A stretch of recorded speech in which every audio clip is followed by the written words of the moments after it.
Hello guys, आप सभी का कृष्णा ग्रुप ऑफ कॉलेज में स्वागत है।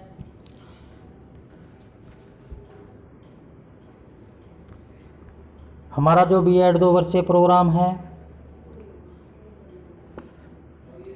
हम उसके अंतर्गत आज की अपनी इस वीडियो में बीएड सेकेंड ईयर में अध्ययन करेंगे, जिसका पेपर कोड है E503। पेपर का नाम है पर्यावरण शिक्षा, यानी कि इन्वायरमेंट एजुकेशन। सो गाइज, हमारा जो इन्वायरमेंट एजुकेशन होता है यह एक ऑप्शनल पेपर होता है। हम आज अपने इसी ऑप्शनल पेपर के अंतर्गत जो हमारा बीएड पाठ्यक्रम है उसके सेकेंड ईयर में अध्ययन करेंगे।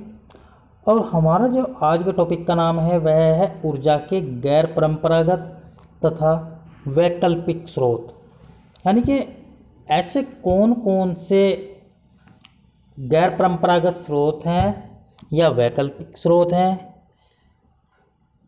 जिनसे हमें ऊर्जा प्राप्त हो सकती है। सो गाइस, हम आज की अपनी इस वीडियो में इसी टॉपिक पर चर्चा करेंगे, non conventional and alternate sources of energy. Number 1 है वाणिज्य, यानी कि वाणिज्यिक उपयोग हेतु, यानी कि जो वाणिज्यिक उपयोग हेतु हैं उनके अंतर्गत नंबर 1 पर आता है जल शक्ति।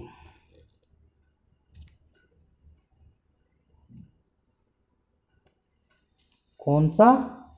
जल शक्ति। हम आज ऊर्जा के गैर परंपरागत तथा वैकल्पिक स्रोत के अंतर्गत वाणिज्यिक उपयोग हेतु, यानी कि जिसका प्रयोग हम कमर्शियल यूज़ के लिए करते हैं, उनमें जल शक्ति उसके बारे में जानेंगे। वाणिज्यिक उपयोग हेतु ऊर्जा के स्रोत निम्नलिखित हैं, यानी कि बहुत सारे हैं, लेकिन उनमें से कुछ स्रोत इस प्रकार से हैं। जल शक्ति। भारत में जल विद्युत ऊर्जा को अधिकतम संभावनाओं की अधिकृत जानकारी ज्ञात करने के लिए केंद्रीय जल ऊर्जा आयोग ने एक विशाल सर्वेक्षण करने के लिए, यानी कि विशाल सर्वेक्षण वर्ष 1953-60 के मध्य किया था। यानी कि कब किया था? 1953 और 60 के मध्य, यानी कि जो ये 7 साल हैं बीच के, कितने ईयर हैं? 7 ईयर है, इनमें किया गया था। इसमें देश की जो विभिन्न नदियां हैं अथवा उनके समूह के संग्रहण क्षेत्र में बनाए जा सकने वाले जल विद्युत केंद्र, पानी की उपलब्धता और अन्य संबंधित बिंदुओं को दृष्टिगत रखते हुए जल विद्युत ऊर्जा की मात्रा के संभावित उत्पादन का संकलन किया गया। यानी कि क्या हुआ, जो हमारे जल के स्रोत हैं, बहुत सारे स्रोत हैं, नदियां हैं, उनका जो समूह संरक्षण है, यानी कि नदियां जो जल को इकट्ठा करती है, वह उन्हीं को ध्यान में रखते हुए यह प्रक्रिया की गई।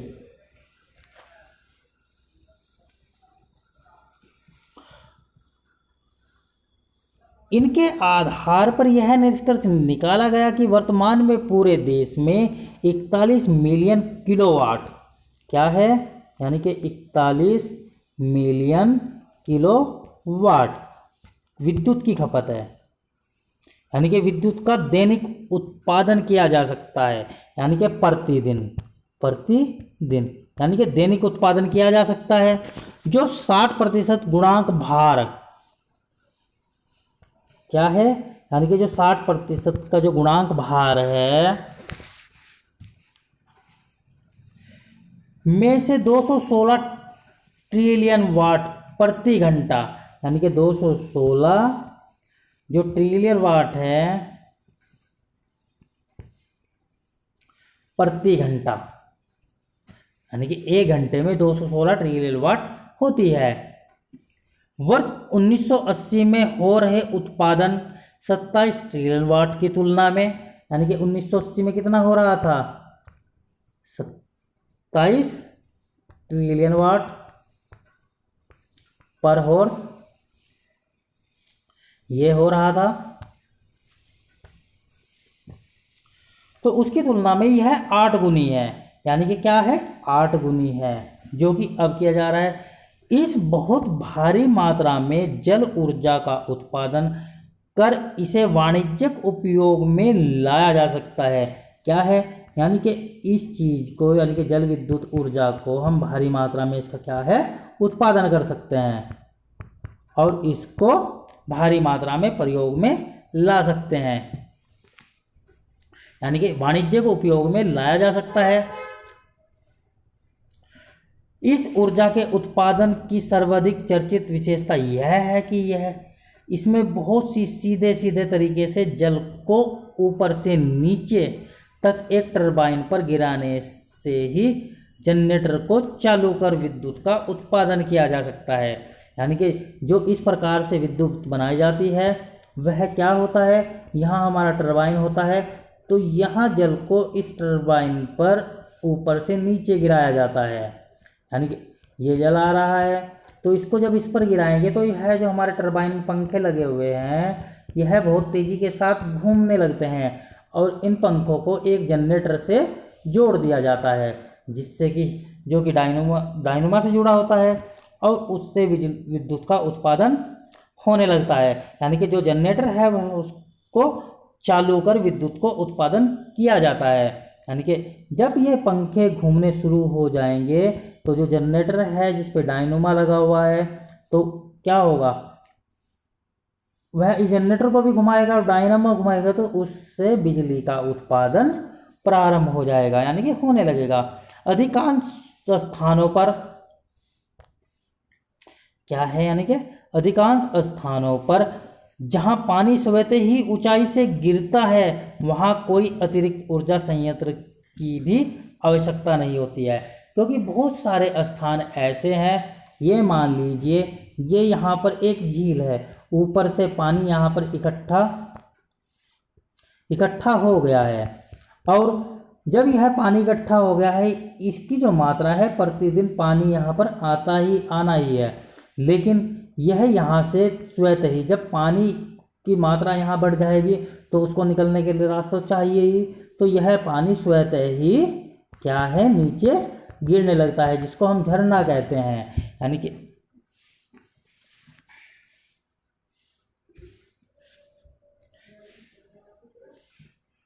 गिरने लगता है ऊंचाई से, और यह बहुत ऊंचाई से गिरता है, तो वहाँ कोई अतिरिक्त यानी कि ऊर्जा का जो यंत्र है उसको उसकी आवश्यकता नहीं होती। पर जहाँ बहते पानी को ऊपर उठाकर नीचे गिराने की प्रक्रिया विशेष प्रकार से बनाई गई ढलानों से करनी होती है, यानी कि बहुत से स्थानों पर जब पानी बह रहा है तो उसको नीचे से पानी को ऊपर उठाया जाता है और फिर नीचे गिराया जाता है, तो वहाँ बहुत सारी प्रक्रियाएं करनी होती है। वहाँ यह कार्य प्राकृतिक वायु दबाव से चलने वाले पंपों के उपयोग से किया जा सकता है।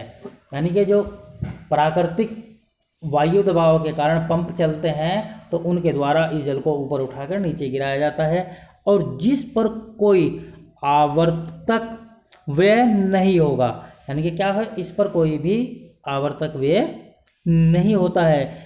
इसके अतिरिक्त यह केंद्र प्रतिदिन पूरे 24 घंटे महीनों तक बिना किसी रख रखाव के चलते रह सकते हैं। यानी कि जो इस प्रकार की प्रक्रिया है, संयंत्र है, वह बिना किसी रख रखाव के ही पूरे महीने या पूरे साल 24 घंटे नॉन स्टॉप चलते रहते हैं। और जब वह इस प्रकार से चलते रहते हैं तो जो बिजली का उत्पादन है वह भी कंटिन्यू यानी कि लगातार बना रहता है और बिजली का उत्पादन लगातार होता रहता है, तथा इसमें प्रदूषण की तो कोई संभावित ना ही नहीं होती। यानी कि इस प्रकार से जो जल प्रदूषण होता है उसकी कोई भी संभावना नहीं होती है। हमारा जो नेक्स्ट पॉइंट है वह है आणविक ऊर्जा। यानी कि क्या है, आणविक ऊर्जा।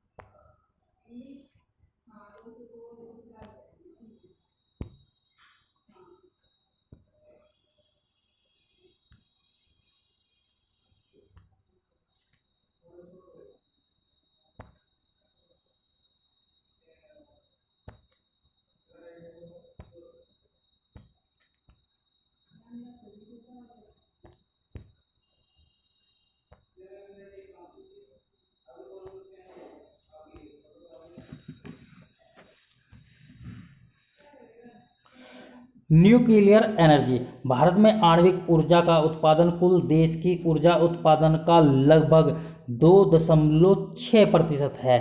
कितना? 2.6%। कितना?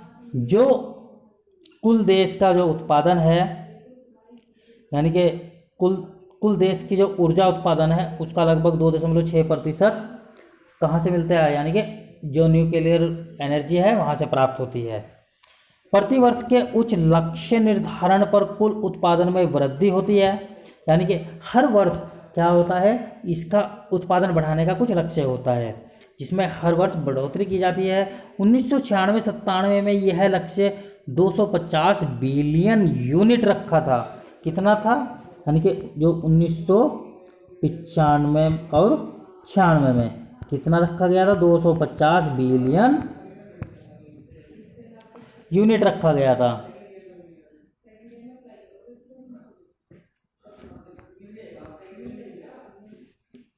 जिसमें आणविक ऊर्जा का भाग लगभग 6.76 बिलियन यूनिट था। कितना था? 6.76 बिलियन यूनिट। 6.76 बिलियन यूनिट था, अर्थात लगभग 2.7% था। यानी कि पूरी जो भारत में ऊर्जा वो होता है उसका 2.7% था। कब? 1995 और 96 के दशक में।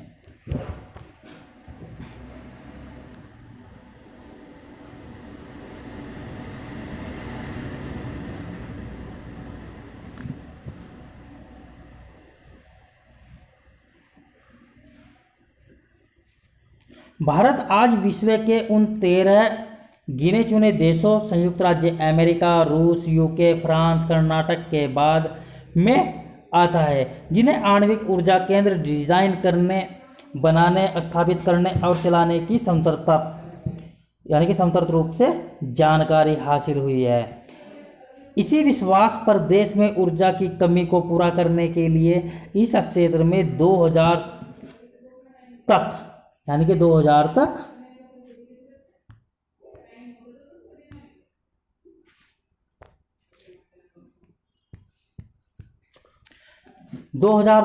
और 10,000 मिलियन वाट ऊर्जा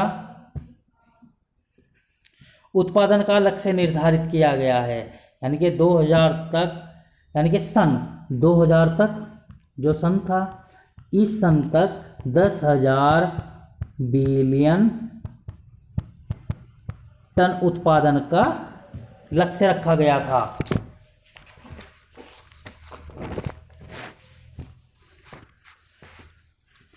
वर्तमान में 7 आणविक ऊर्जा केंद्र Tarapur 2x160, Rajasthan 2x220, Madras 2x235 और नरोरा जो कि 1x135 कुल 1465 मिलियन वाट शक्ति के कार्यरत है। यानी कि ये जितने भी आणविक क्षेत्र हैं, ऊर्जा के क्षेत्र हैं, वह वर्तमान में 1465 मिलियन वाट शक्ति में कार्यरत है। यानी कि यह ऊर्जा शक्ति को इतना उत्पादन कर रहे हैं। 7 केंद्र नरोरा, कक्करपारा जो कि गुजरात में है, राजस्थान और काइंगा कर्नाटक।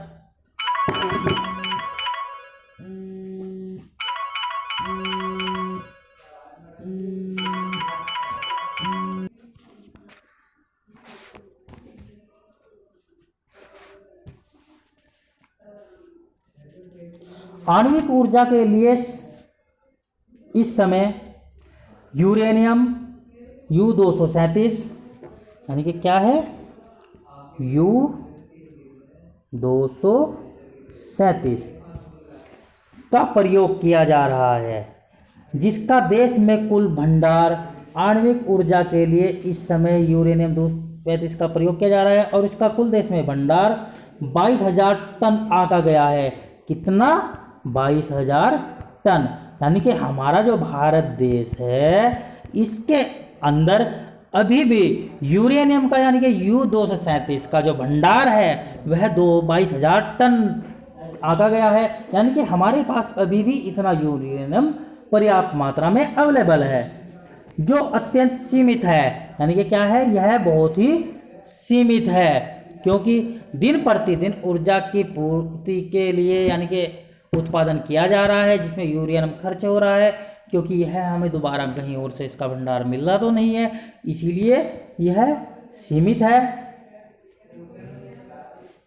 लेकिन दूसरे चरण में प्लूटोनियम तथा यूरेनियम का प्रयोग होगा। यानी कि प्लूटोनियम U-237 के उपयोग के बाद निकाला गया तत्व है। यानी कि क्या होता है, जब हम यूरेनियम को प्रयोग कर लेते हैं U-237 का, तो उसके बाद उसमें से हम प्लूटोनियम निकालते हैं।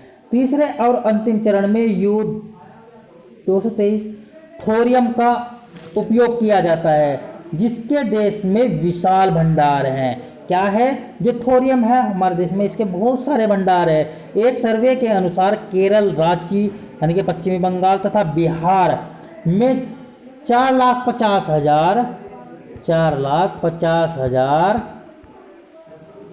क्या है, थोरियम के भंडार हैं। इससे असीमित ऊर्जा उत्पादन संभव है, जो 5 बिलियन यानी कि 5 मिलियन ट्रिलियन वाट प्रति घंटा तक हो सकती है। क्या है, यानी कि 5 बिलियन ट्रिलियन वाट प्रति घंटा तक यह हो सकती है। यह वर्तमान ईंधन यूरेनियम में सन 2000 तक निर्धारित लक्ष्य से 500 ट्रिलियन वाट प्रति घंटा से 10,000 गुना है। यानी कि जो सन 2000 में लक्ष्य निर्धारित किया गया था, यह उससे 500 से 10,000 गुना है। इस ऊर्जा पर व्यय अधिक है, जो भारत जैसे देश के लिए सामान्यतः बहुत कठिन कार्य है, तथा इसके विकिरण में से होने वाले शारीरिक विकास के कारण भी इसे अधिक उत्साह नहीं मिला है, क्योंकि आणविक ऊर्जा से यानी कि विद्युत ऊर्जा प्राप्त करने में बहुत सारी कठिनाइयों का सामना करना पड़ता है, जो कि भारत अभी विकसित देशों की श्रेणी में नहीं आया है, यह विकासशील देश ही है। इसीलिए यह अभी प्रॉपर इसका प्रयोग नहीं कर पा रहा है, और इससे जो विकिरण निकलते हैं उससे भी बहुत सारे हानियाँ पहुंचती है मानव शरीर को। इसीलिए इसको इतना अधिक अभी प्रोत्साहन नहीं दिया गया है। सो गाइस, हमारा जो यह टॉपिक था ऊर्जा के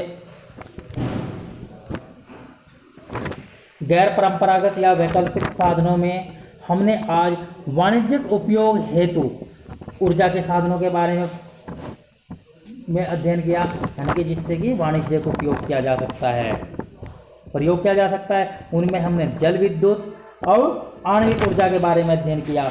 हमारा इसी टॉपिक के अंतर्गत सब टॉपिक एक रहता है गैर वाणिज्यिक उपयोग हेतु, यानी कि ये किसके अंतर्गत आते थे, वाणिज्यिक उपयोग हेतु, लेकिन अब जो आगे हैं वह किसके अंतर्गत आएंगे, गैर वाणिज्यिक उपयोग हेतु। तो हम अपनी नई वीडियो में उन पर चर्चा करेंगे। सो तब तक के लिए आप सभी का धन्यवाद। आपका दिन शुभ हो। Thank you.